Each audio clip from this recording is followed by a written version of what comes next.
परीक्षा को लेकर सुप्रीम कोर्ट में याचिका दी गई। एनटीए की तरफ से सुप्रीम कोर्ट में याचिका लगाई गई है। सारे मामले सुप्रीम कोर्ट में सुने जाने की अर्जी लगाई गई है।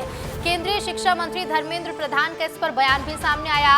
केंद्रीय शिक्षा मंत्री धर्मेंद्र प्रधान का कहना है कि किसी भी धांधली का सबूत नहीं है, छात्रों के भविष्य पर राजनीति ना हो। तो बड़ी खबर आपको बता दें, नीट परीक्षा को लेकर सुप्रीम कोर्ट में एक याचिका दी गई है। और इसके साथ ही आपको ये भी बता दें कि एनटीए की ओर से याचिका लगाई गई है।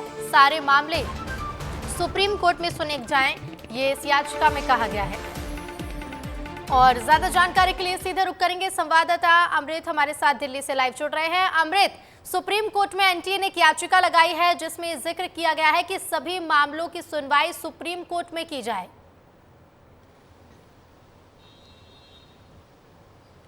अंजलि, देखिए, जैसे ही यह मामला प्रकाश में आया था तो निचली अदालतों से लेकर के उच्च न्यायालय और उच्चतम न्यायालय तक जो है याचिकाओं का झड़ी लग गई और इसमें साफ तौर पे मांग की गई परीक्षा को रद्द किया जाए और दोबारा इसकी परीक्षा कराई जाए।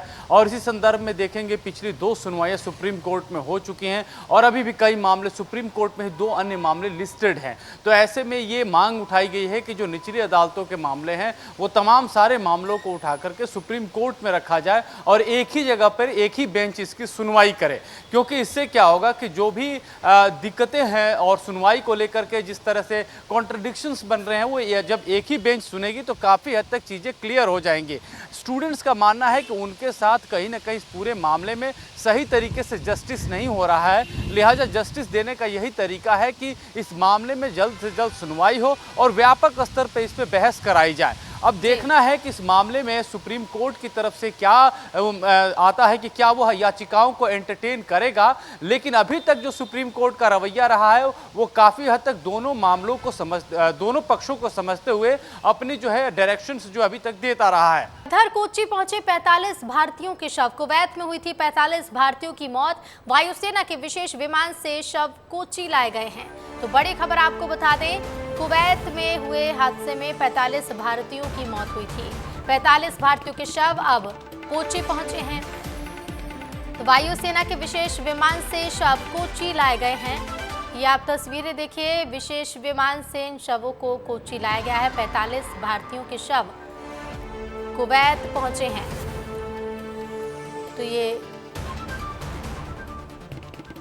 तो बता दें आपको, 45 शवों को कोच्चि लाया गया है। और ये आप तस्वीरें देखिए, केरल के मुख्यमंत्री भी आपको इन तस्वीरों में नजर आएंगे। 45 भारतीयों के शव विशेष विमान से भारत लाए गए हैं।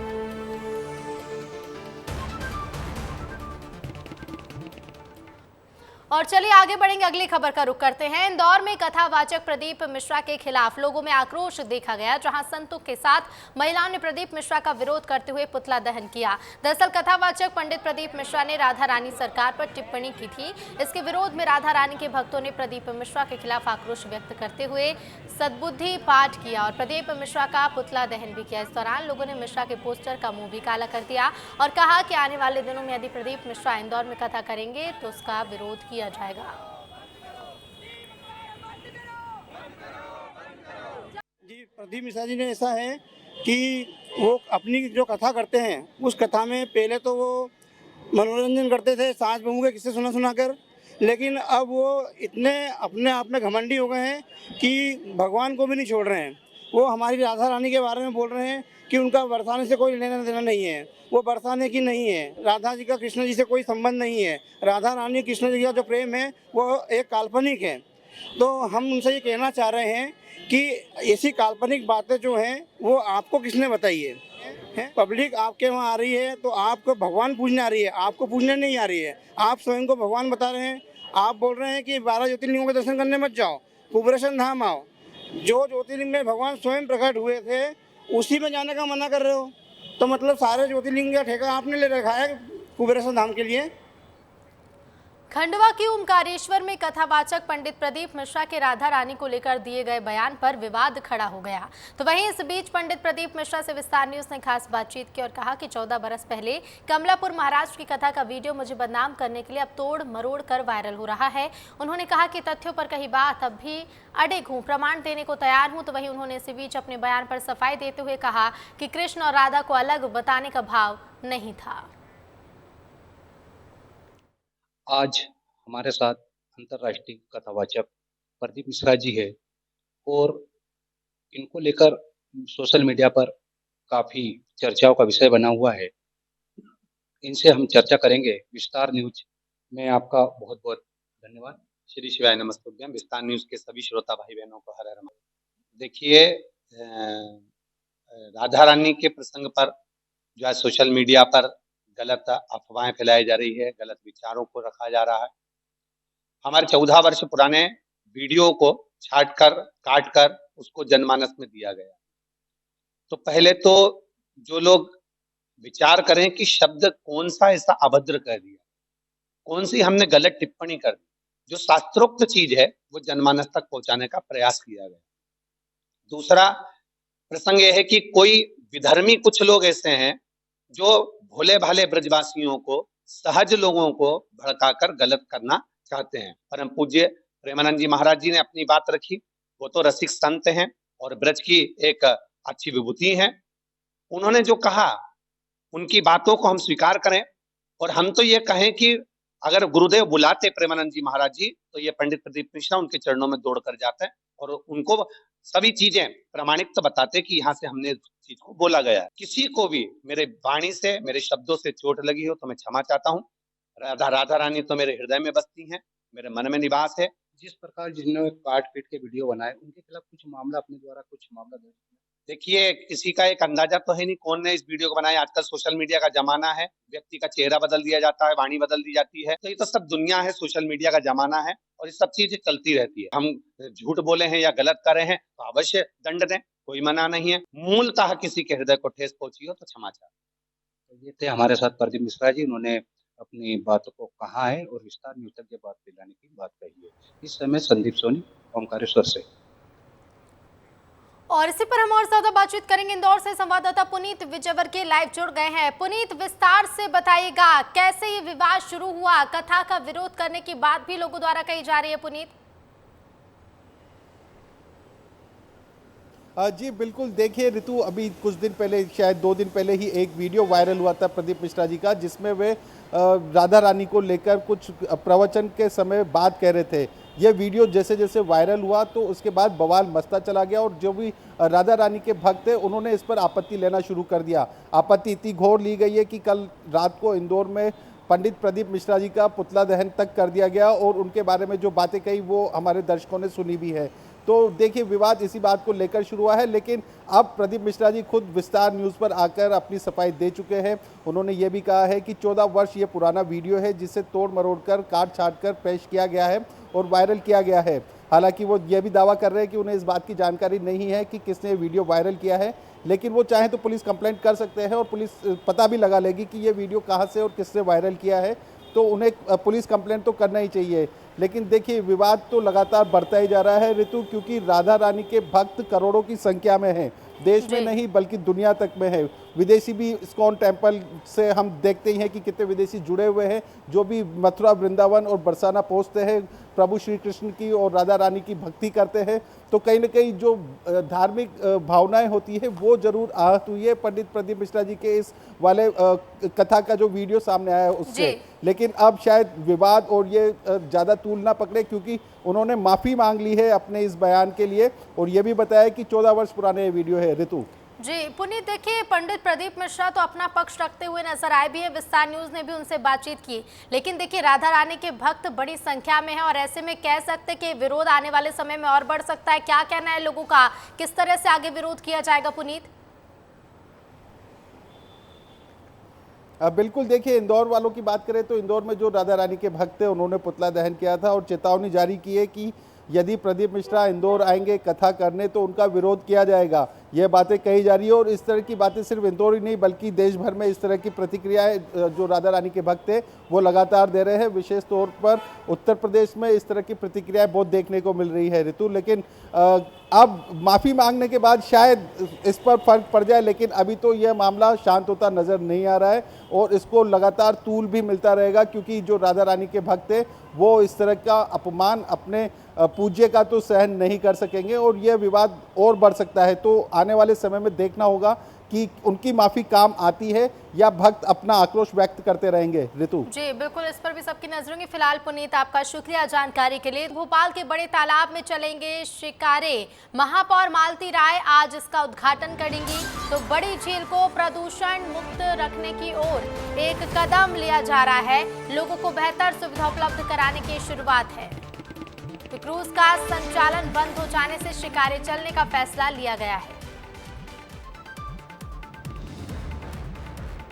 तो ये देखिए तस्वीरें, महापौर मालती राय पहुंचे हैं उद्घाटन करने और लोगों को बेहतर सुविधा उपलब्ध कराने की शुरुआत राजधानी भोपाल में हो चुकी है। बड़े तालाब में अब शिकारे चलेंगे, लोगों को बेहतर सुविधा उपलब्ध होगी और ये सुविधा उपलब्ध कराने की कवायद। ये देखिए तस्वीरें, भोपाल महापौर मालती राय आपको इन तस्वीरों में नजर आ रही होंगी। और बता दें आपको, बड़ी झील को प्रदूषण मुक्त रखने की ओर एक और कदम उठाया गया है। तो देखिए, बड़ी झील को प्रदूषण मुक्त रखा जाए इसके लिए ये कदम उठाया गया है और लोगों को इससे बेहतर सुविधा भी उपलब्ध होगी। बड़े तालाब में शिकारे चलेंगे, ये तस्वीरें आप देखिए। महापौर मालती राय जब उद्घाटन करने पहुंचे उस दौरान की तस्वीरें आपको दिखा रहा है विस्तार न्यूज़। ये देखिए तस्वीरें, देखिए महापौर मालती राय ने उद्घाटन किया है और अब बड़े तालाब में शिकारे चलेंगे। शिकारा नाव चलेगी और शिकारा नाव के आनंद का जो आम लोग हैं वो लुत्फ उठा पाएंगे। जो भोपाल की महापौर हैं मालती राय, उन्होंने इस शिकारा नाव की पूजा याचना करके अब हरी झंडी दिखाई है। हमारे साथ खुद महापौर जी मौजूद हैं। मैम, कश्मीर की डल झील की तर्ज पर राजधानी भोपाल में भी ये नाव चलने वाली है। देखिए, हमने भोपाल का बड़ा तालाब जो है, बड़े तालाब में लहरें उठती हैं, डल झील शांत है। हमने एक प्रयोग किया है कि जिस तरह से डल झील में शिकारे चलते हैं उसी तरह से नाव को हम ब्यूटीफाई करके शिकारे का रूप देकर और हम नाव को और बड़े तालाब में चलाए, भोपाल की जनता को आकर्षण का केंद्र बने। जो हमारे नाविक है, ये नाविक आए थे और इनका कहना ये था कि कहीं ना कहीं इनका रोजगार कम हो रहा है और इनके रोजगार का आकर्षण का केंद्र भोपाल की जनता कैसे बन सके, इसलिए हमने नाव को शिकारे का रूप दिया है और उस शिकारे के रूप में हम बड़े तालाब में प्रयोग कर रहे हैं। आज हमने एक नाव को ब्यूटीफाई करके और शिकारे के रूप में स्टार्ट किया है। यदि यहाँ पर सफलता मिली, भोपाल की जनता की आवश्यकता रही, तो फिर हम इस तरह की नाव को और शिकारे का रूप देंगे। डीजल और क्रूज इंजन जो है, डीजल इंजन बंद किए गए, कहाँ से प्रेरणा मिली कि शिकारा राजधानी भोपाल में चला चाहिए? क्योंकि आपने बोला कि लहरें होती हैं, कश्मीर की डल झील शांत है, तो निश्चित तौर पर उस तरह से यहाँ पर चीज़ें नहीं हो सकती। लेकिन यही चीज़ को हमको प्रेरणा मिली कि क्रूज के कारण एनजीटी की जो गाइडलाइन थी, उस एनजीटी की गाइडलाइन को देखकर क्रूज को बंद किया गया और हमारे जो नाविक हैं, जो नाव चलाते थे, ये लोग आए थे और इन्होंने एक ही बात कही थी कि हमारा जितना बिजनेस होना चाहिए उतना हमारा बिजनेस नहीं हो पा रहा। और हम लोगों ने फिर विचार किया, हमारे एमआईसी के सदस्य रविंद्र यति जी, पार्षद आरती अनेजा जी, इन लोगों के साथ बैठकर और विचार किया कि हम किस तरह से भोपाल की जनता को कोई नई सौगात दे सकते हैं। और इसी योजना के तहत फिर विचार आया कि कश्मीर में जिस तरह से शिकारा चलता है, हम शिकारा नहीं चला सकते, तो हम नाव को तो शिकारे के रूप में आने वाले समय में और कितनी शिकारा? आने वाले समय में जैसी आवश्यकता लगती जाएगी हम नाव को परिवर्तित करते जाएंगे। विधायक भगवान दास सबनानी जी भी है, उनसे भी बातचीत कर लेता हूँ। सर, शिकारा नाव अब राजधानी भोपाल में भी चलने लगी है और उसी के आनंद का लुत्फ हम सब उठा रहे हैं, क्या कहते हैं तालों में ताल तो भोपाल ताल, बाकी सब तलैया। बाद इसके कई छोटे छोटे शहरों में तालाब हैं, लेकिन वो अपनी खूबसूरती बताने की प्रयास करते हैं। यहाँ नेचुरल ब्यूटी है। राजा भोज जी ने जिसकी कल्पना की थी। आज इतना बड़ा तालाब है और इसमें जो भी गतिविधियाँ, न केवल खेल गतिविधियाँ होती है, पर्यटन की दृष्टि से भी जो आवश्यक वो करते हैं। मैं कहता हूँ डल झील में जो वहाँ लोग जाते हैं, शिकारे हैं, वहाँ उनके हट्स बने हैं, लोग रात को रुकते हैं, एक ऐसा मनोरम दृश्य होता है। ठीक वैसा ही अब हम भोपाल में भी, भोपाल के इतने बड़े तालाब का हम और भी बहुत सारे उपयोग हो सकते हैं। आज एक छोटे शिकारे के रूप में भोपाल नगर निगम की महापौर बहन मालती राय जी ने प्रयास किया है। पूरी टीम को मैं बधाई देता हूं। और भी और सुंदर काम हो सकते हैं।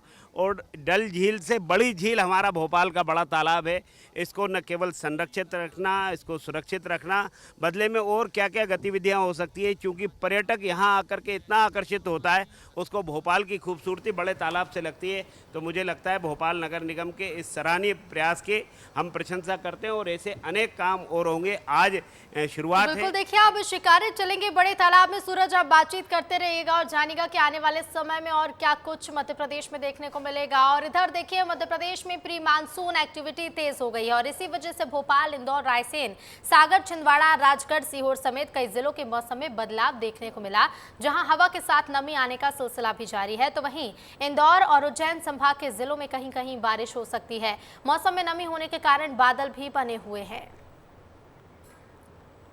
लगातार मौसम बदल रहा है, कभी तेज धूप के कारण लोगों को गर्मी देखने को मिल रही है, तो कभी अचानक बादल और फिर हवाएं भी चलती हुई नजर आ रही हैं। लेकिन इस सब के बीच सबको इंतजार है कि आखिरकार मध्य प्रदेश में जो मानसून है वो कब आएगा। हल्की फुल्की बारिश कई जिलों में देखी गई है। ज़्यादा बातचीत करने के लिए हमारे साथ मौसम वैज्ञानिक प्रकाश धावले जी हैं। सर, मानसून का सबको अब इंतजार है, तेज गर्मी सह ली, उमस भरी भी गर्मी पड़ रही है, कई जगह पर तापमान ज़्यादा है, लेकिन मानसून कब? जैसे कि हमारे मुख्यालय द्वारा प्राप्त सूचना के अनुसार मानसून का जो प्रोग्रेशन है, उसका एडवांसमेंट है, वो थोड़ा स्लो हो रहा है। और उन्होंने जो मीन्स इन्फॉर्मेशन दी है उसके चलते जो है अभी मध्य प्रदेश का उन्होंने जिक्र नहीं किया है। मानसून जो है हल्का महाराष्ट्र के अनेक भागों से, विदर्भ से होते हुए, छत्तीसगढ़ से होते हुए और ओडिशा और कोस्टल आंध्र प्रदेश से होते हुए 3-4 दिनों में एडवांस करने की मीन्स और सूचना प्राप्त हुई है। उसके अनुसार जैसे मध्य प्रदेश के लिए थोड़ा 4-5 दिन रुकना पड़ेगा। मैं चाहूंगा ये जो मैप है, मैप में जो ब्लू लाइन है, रेड लाइन है, ये प्रतिमा जो लाइन है, इन्हें जरा बताइएगा कि ये मानसून के जैसे लाइन है, टच कर रही है, कहाँ कहाँ पहुंचे। जैसे कि ये जो रेड कलर की लाइन है, ये normal dates of onset of monsoon show करती है। उसके साथ जो ब्लू कलर की लाइन है, तो इस साल का एडवांसमेंट ऑफ मानसून के बारे में जानकारी देती है। तो जैसे कि आप देख सकते हैं कि ये जो लाइन अभी 13 तारीख को यानी कल जो ड्रॉ की गई थी, तो वो जो लाइन है जलगांव से होते हुए यहाँ से मीन्स विदर्भ से होते हुए जो जा रही है चंद्रपुर साइड से, तो यहाँ पे अभी भी यानी जैसे मध्य प्रदेश को टच नहीं कर पाई है। भले ही मैप में थोड़ा दिख रहा है, लेकिन जब एक्सपांड करेंगे मैप तो आप देखेंगे कि ये जलगांव से क्लियर करके जा रही है। मध्य प्रदेश में जो है 18 तारीख तक मानसून मीन्स आने की संभावना जताई गई है। जैसे रीवा, सतना, मऊगंज है ना, और मैहर, सिद्धि और सिंगरौली, इन 5 जिलों में जो है मीन्स तापमान 45 के आसपास जाने की संभावना बनी हुई है। हमारे साथ मौसम वैज्ञानिक प्रकाश धावले जी थे, जिन्होंने बताया कि मध्य प्रदेश में 18 या 19 तारीख तक मानसून की एंट्री हो जाएगी। कैमरा पर्सन राकेश के साथ सूरज तिवारी, विस्तार न्यूज।